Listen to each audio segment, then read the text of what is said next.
देख ही लिया होगा आपने कि क्या हुआ है। आज फिर हम चेस करते हुए हार गए। फ़खर की ब्रिलियंस भी काम ना आई, अब्बास आफरीदी और शाहीन शाह आफरीदी की अच्छी बॉलिंग भी काम ना आई। अब शुरू कहाँ से करें, क्योंकि ना शुरू से शुरू कर सकते हैं ना आखिर से शुरू कर सकते हैं, हम बीच से शुरू कर सकते हैं। वजह यह है कि पाकिस्तान को जो मसले मसाइल हैं वो मिडिल ऑफ द इनिंग्स में ही है। आपको ऊपर से फ़खर ने और बाबर ने एक अच्छा स्टार्ट दिया, भले आपकी 2 विकेट गिर गई थी। जो स्टार्ट देने वाले थे वो पहले ड्रेसिंग रूम में जाके बैठ गए थे, क्योंकि उनको लप्पा मारने वाली बॉल नहीं मिली, सीधा स्ट्रेट बॉल खेलने वाली बॉल मिल गई और आज खेल ही लिया उन्होंने वो शॉट और उस पर वो आउट हो गए। पूरी दुनिया ये जानती है कि Mohammad Rizwan outside the off stump वाली बॉल पे जो बाहर निकलने वाली बॉल है उस पर स्ट्रगल करते हैं और उस पर वो लप्पे घुमाते हैं, क्योंकि वो डरते हैं ड्राइव मारने से। वो ड्राइव वाली बॉल को भी कट मार रहे होते हैं। वो उनकी आप बैटिंग को जरा एनालाइज करें तो आपको पता चलेगा कि ये किस किस्म के बैटर है। मैं इतना हाईली रेट नहीं करता हूँ। हाँ, टेस्ट में क्योंकि उनकी रेसिलियंस होती है तो टेस्ट और वनडे में आप कर सकते हैं, लेकिन T20 में मोहम्मद रिजवान को बिल्कुल भी रेट नहीं करता। उनके पास खेलने को शॉट्स नहीं होते हैं। जब खेलने को शॉट्स नहीं होते तो आप गलत बॉल पे गलत शॉट ही मारते हो और मोहम्मद रिजवान के साथ आज वही हुआ। तो बहरहाल करने की बात यह है कि पाकिस्तान को जो मसले मसाइल आ रहे हैं वो आ रहे हैं मिडिल ऑफ द इनिंग्स। अगर आप बॉलिंग की बात कर लें तो एक और पाकिस्तान का बड़ा मसला है जो पनप रहा है, जिसके बारे में कोई बात नहीं कर रहा है। वो है शाहीन शाह आफरीदी और हारिस रऊफ की शुरू के पावर प्ले में बेकार तरीन बॉलिंग। आज पाकिस्तान ने बॉलिंग करते वक्त 6 ओवर में 65 रन बनाए और 1 विकेट निकाली, और उसमें हारिस रऊफ की बेइंतहा पिटाई हुई। शाहीन शाह तो फिर भी बचे रहे अपने एक्सपीरियंस की बुनियाद पर, लेकिन हारिस रऊफ की बेइंतहा पिटाई हुई।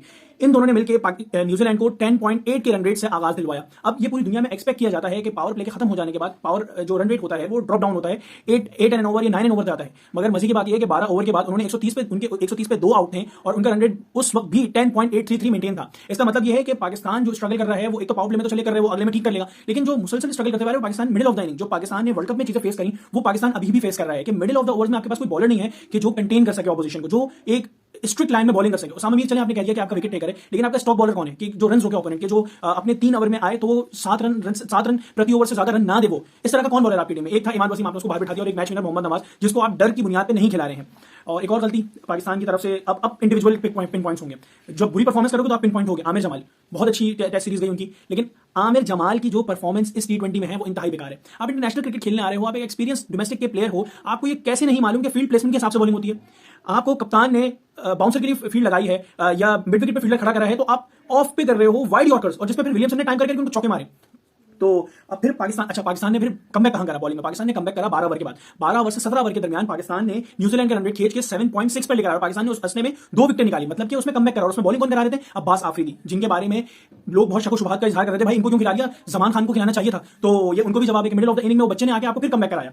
और फिर डेथ ओवर्स पाकिस्तान ने बहुत अच्छे करे, मधुने मिन्नत, शाहीन शाह आफरीदी ने बहुत अच्छी बॉलिंग करी और हारिस रऊफ ने भी बहुत नपी तुली बॉलिंग करी अपने डेथ ओवर्स में। गो के 1 ओवर आमिर जमाल का बहुत एक्सपेंसिव चल गया था, लेकिन ओवरऑल पाकिस्तान ने डेथ ओवर्स में बहुत बांध के रखा न्यूजीलैंड को। पाकिस्तान ने जो बुरी क्रिकेट खेली वो शुरू के 12 ओवर में खेली अपनी बॉलिंग में, और बैटिंग में अगर आ जाए तो पाकिस्तान ने अच्छी क्रिकेट अपने शुरू के 12 ओवर में खेल दी, और जो बुरी क्रिकेट खेली वो 12 ओवर के बाद खेली।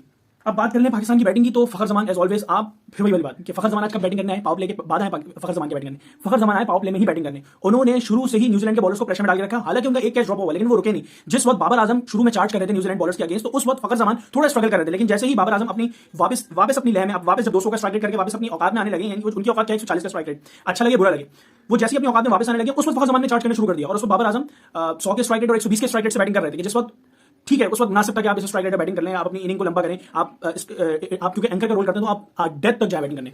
लेकिन जैसे ही फखर जमान आउट हुए, गालिबन कुछ 97 रन थे और उस वक्त फखर जमान आउट हुए, इफ्तिखार चाचू आए, उन्होंने 4 रन बनाए 8 बॉलों पर। उनकी जिम्मेदारी बनती है कि इनिंग को डेथ में लेके जाएं और फिनिश करें मैच को ले जाकर। इफ्तिखार चाचू आउट हो गए, जो कि मेन कल्प्रेट है। पहले T20 मैच में भी इन्होंने 17 बॉलों पर 22 रन बनाए थे, जो कि 120 या 130 का स्ट्राइक रेट बनता है, और आप 227 पर चेस कर रहे थे। आज फिर इन्होंने 8 बॉलें ली, 4 रन बना के आउट हो गए, वो भी फजूल किस्म की। सेम जिस तरह न्यूजीलैंड ने उनको पहले मैच में आउट करा था, आज भी उसी बॉल पे आउट करा है उनको।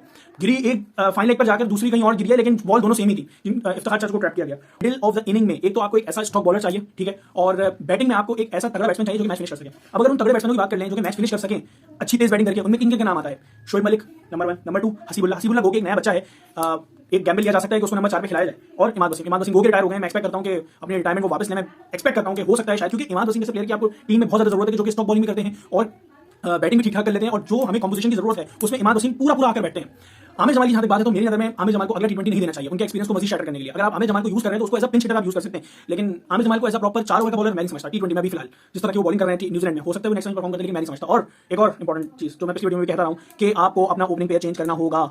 फखर जमान और साइम अयूब आपके नेचुरल ओपनर्स हैं, इन दोनों से आप ओपन कराएं। नंबर 3 पर आपके पास बाबर आजम है जो कि एंकर करेंगे पूरी आपकी इनिंग को। नंबर 4 पे आपके पास चले इफ्तिखार चाचू हैं। नंबर 5 किसको खिलाएंगे आप? नंबर 5 पे रिजवान को किसको खिलाएंगे? फखर जमान को नंबर 4 पे खिला के आपने दे दिया, कोई फायदा नहीं है। वो भी आज इसलिए अच्छी नहीं खेली क्योंकि वो पावर प्ले में बैटिंग करने आ गए थे। अगर वो पावर प्ले में बैटिंग नहीं करने आए तो फिर वो प्रेशर में खेलते हैं हर वक्त और रैश शॉट मारते आउट होते हैं। नंबर 5 पे आपको इमाद वसीम, शोएब मलिक या हसीबुल्ला, इन तीनों चारों में से किसी न किसी को एडजस्ट करना होगा, या आजम खान को नंबर 5 पे खिलाना होगा कि वो टाइम देकर बैटिंग करे अपनी।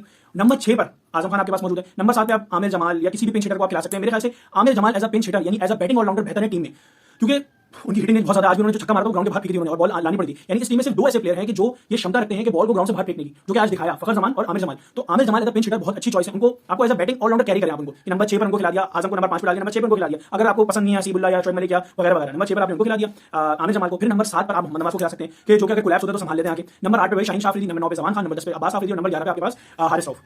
तो मेरी राय यही थी। बाकी अब देखें तीसरा T20 क्या होता है।